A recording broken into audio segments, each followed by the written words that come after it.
ವಚನಾನಂದ ಸ್ವಾಮೀಜಿಯವರನ್ನ ಪದಚ್ಯುತಿ ಮಾಡಿದ್ದಾರೆ, ಅವರನ್ನ ಕಿತ್ತಿ ಬಿಸಾಕಿದ್ದಾರೆ.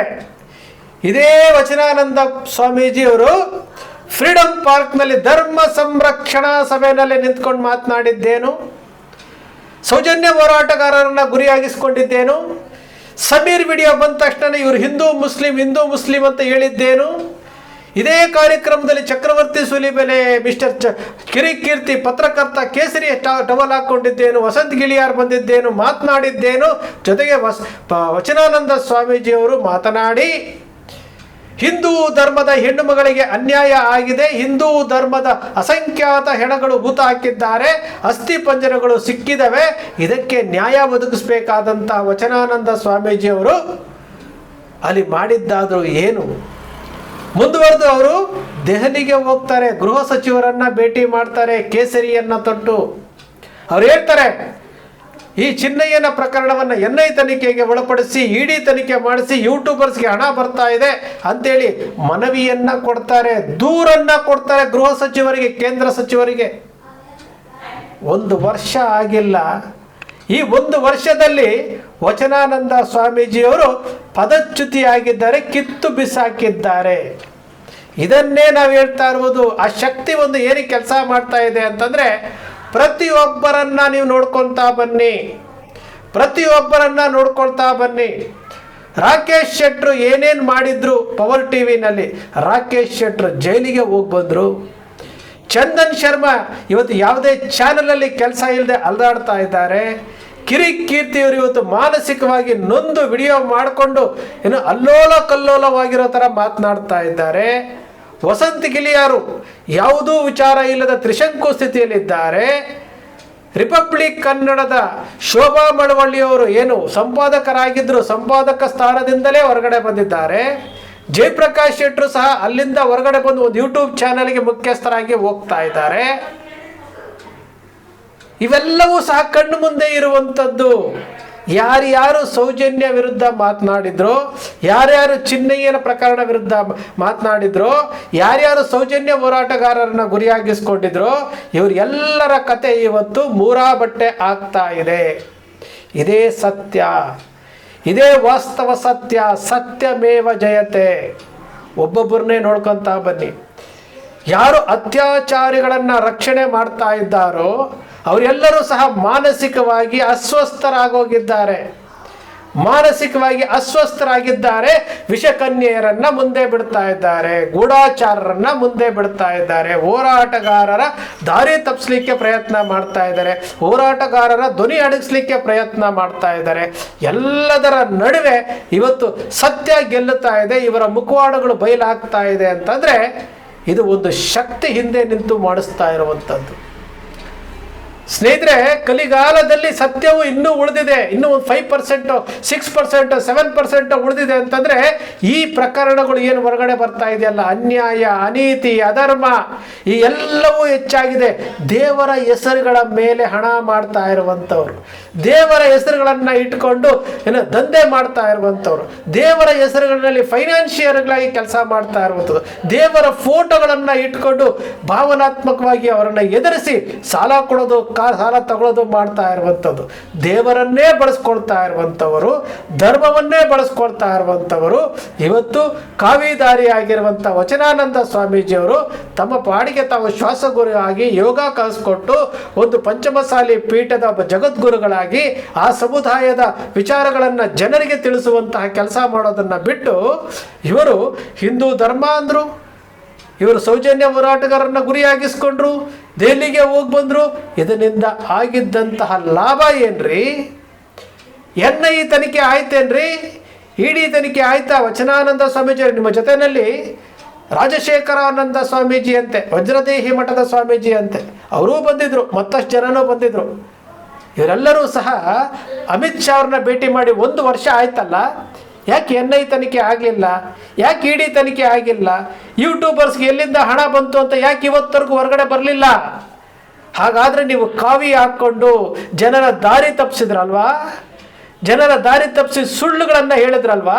ಒಬ್ಬ ಕಾವಿ ದಾರಿ ಸುಳ್ಳು ಹೇಳಬಾರ್ದು, ನ್ಯಾಯಯುತವಾಗಿ ನಡ್ಕೊಳ್ಬೇಕು. ಆ ಕೆಲಸ ನೀವು ಮಾಡಿದ್ರ? ಖಂಡಿತ ನೀವು ಮಾಡಿಲ್ಲ. ನೀವು ದಾರಿ ತಪ್ಪಿಸುವಂಥ ಕೆಲಸ ಮಾಡಿ ಇವತ್ತು ನೀವೇ ದಾರಿ ತಪ್ಪಿ ಇವತ್ತು ಏನು ಒಂದು ಪೀಠದಿಂದ ಹೊರಗಡೆ ತಪ್ಪಿಸ್ಕೊಳ್ಳುವಂಥ ಸ್ಥಿತಿಗೆ ಬಂದಿದ್ದಾರೆ ಅಂತಂದರೆ ಅದು ಆ ಶಕ್ತಿ.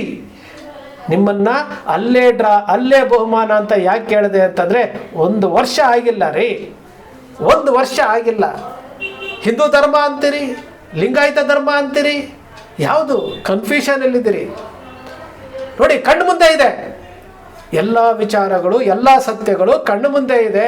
ಇವತ್ತು ಒಬ್ಬ ಜಗದ್ಗುರು, ಕೇಸರಿ ತೊಟ್ಟಂತಹ ಜಗದ್ಗುರು ಅನ್ನಿಸ್ಕೊಂಡಿರುವಂಥ ವಚನಾನಂದ ಸ್ವಾಮೀಜಿಯವ್ರನ್ನ ಬೀದಿಲಿ ನಿಲ್ಲಿಸಿ ಪೊಲೀಸ್ನವರು ಒಬ್ಬ ಜಗದ್ಗುರುವನ್ನು ಅಡ್ಡಗಟ್ಟಿ ಮಠದ ಒಳಗಡೆ ಹೋಗದೇ ಇರೋ ಥರ ತಡೀತಾರೆ ಅಂತಂದರೆ ಯಾವ ಎಫೆಕ್ಟ್ ಈ ರೀತಿ ಆಗಿದೆ ಅಂತ ಅರ್ಥ ಮಾಡ್ಕೊಳ್ಳಿ.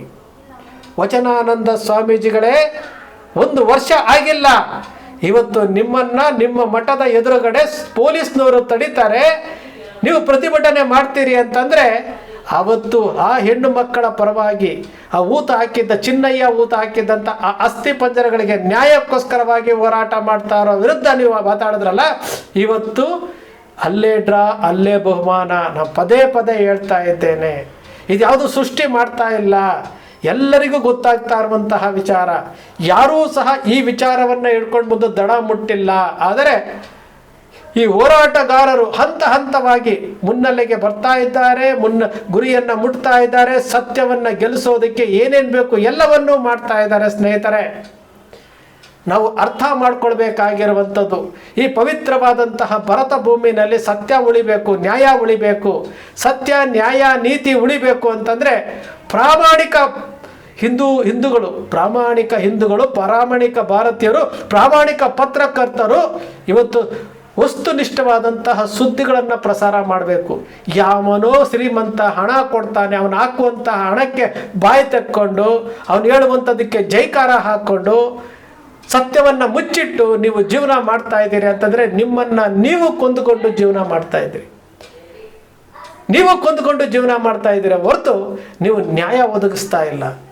ನೀವು ನ್ಯಾಯ ಖಂಡಿತ ಒದಗಿಸ್ತಾ ಇಲ್ಲ. ಇದೇ ವಾಸ್ತವ ಸತ್ಯ.